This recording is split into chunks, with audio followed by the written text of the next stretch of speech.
I can't believe it. Madhav లాంటి మనిషి. Lawyer గారు, ఈ సాక్ష్యాలు లేకపోతే మీరే కాదు, మేము కూడా నమ్మేవాళ్ళం కాదు. ఇప్పుడు నిజం తెలిసింది కనుక.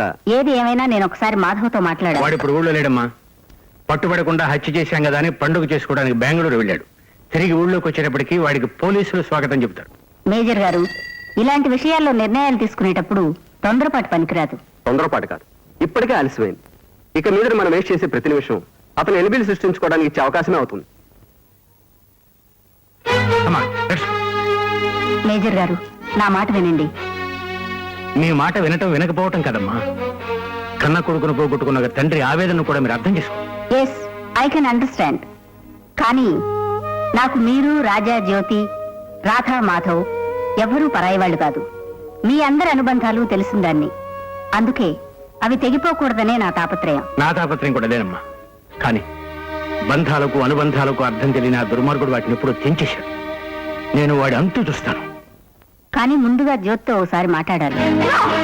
I want hear any more nonsense. మా అన్నయ్య గురించి మరొక మాట మాట్లాడితే I lose my control. Mind it. Jyoti garu, మీరు అనవసరంగా ఆవేశపడుతున్నారు. మీ అన్నయ్య మీద ఖర్చుతోనూ పగతోనూ మేము ఇక్కడికి రాలేదు.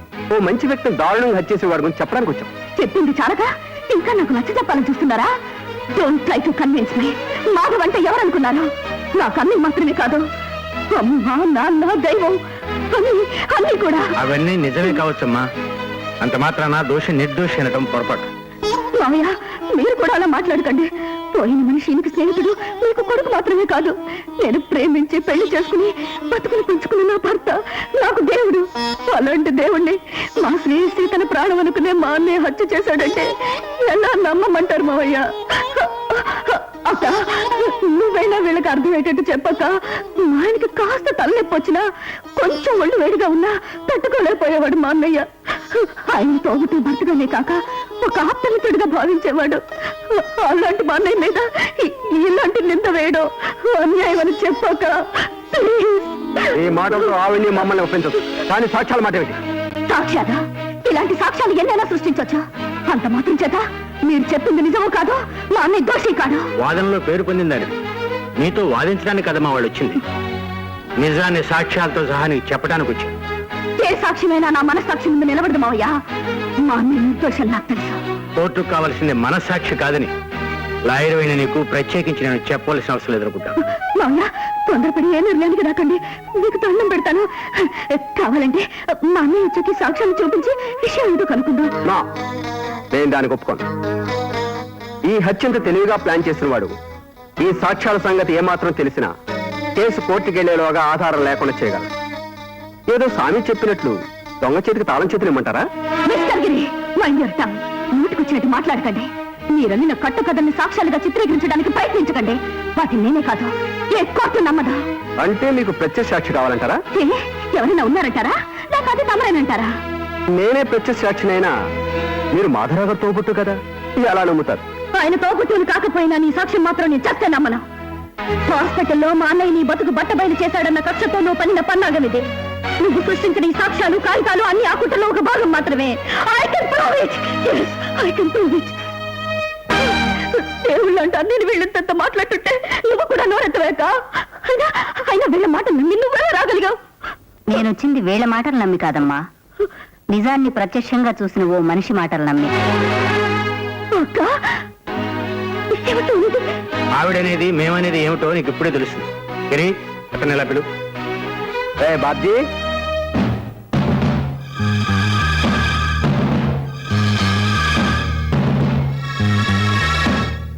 నువ్వు చూసి నిజమేమిటో ఈవిడికి కాస్త అర్థమేటి చెప్పు. బాబ్జీ, ఒక్కసారి నా కళ్ళలో చూడరా. ఇది నా మనసుకి బతుకి సంబంధించిన విషయం. ఇది నా కుటుంబానికి సంబంధించిన విషయం రా. అందుకే అబద్ధం చెప్పొద్దు. నువ్వు చూసింది, నీకు తెలిసింది మాత్రం చెప్పు. నాకు ఎలా చెప్పాలో తెలియటం లేదక్క. నువ్వు చెప్పేది నిజమే అయితే నిర్భయంగా చెప్పరా.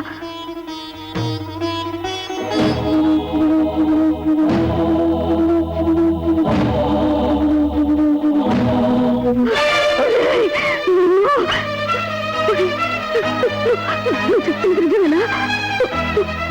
చెప్పరా. దేవుడు తోడక్క.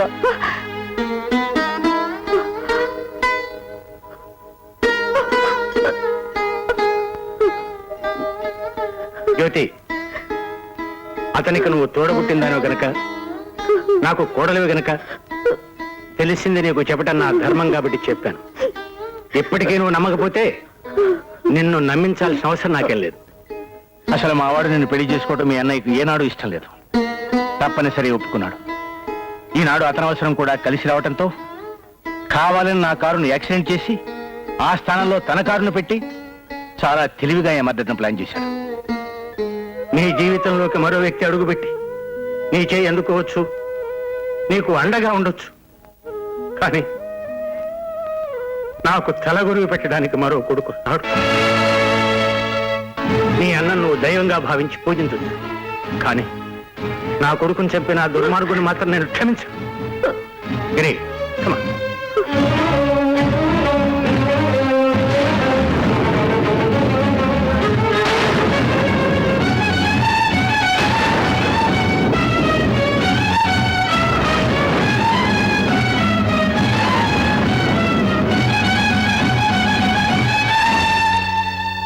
ఆగండి.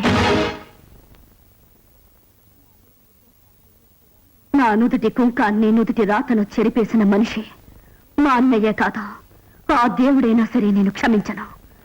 అందుకే తెగిపోయిన నా మాంగల్యం మీద, నేను చదువుకున్న న్యాయశాస్త్రం మీద ప్రమాణం చేసి చెప్తున్నాను. నా భర్తను చంపిన హంతకుని ఉరికంబం ఎక్కించి తీరుతాను. అంతవరకు నా భర్త ఆత్మకు శాంతి లేదు, నాకు విశ్రాంతి లేదు.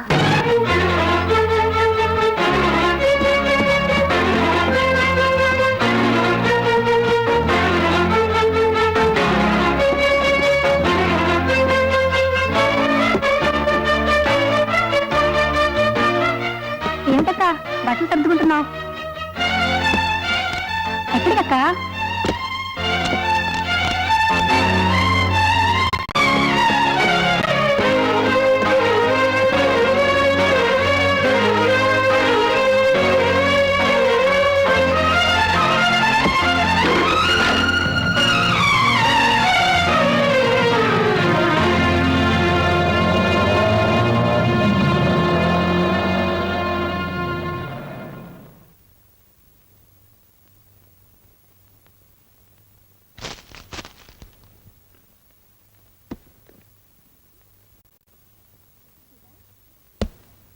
సీత, వస్తున్నానమ్మగారు.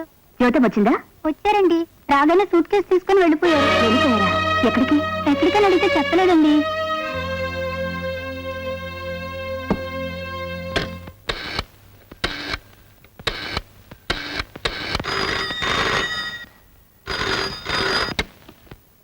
హలో, నేను రాధని మాట్లాడుతున్నాను. Hello hello hello hello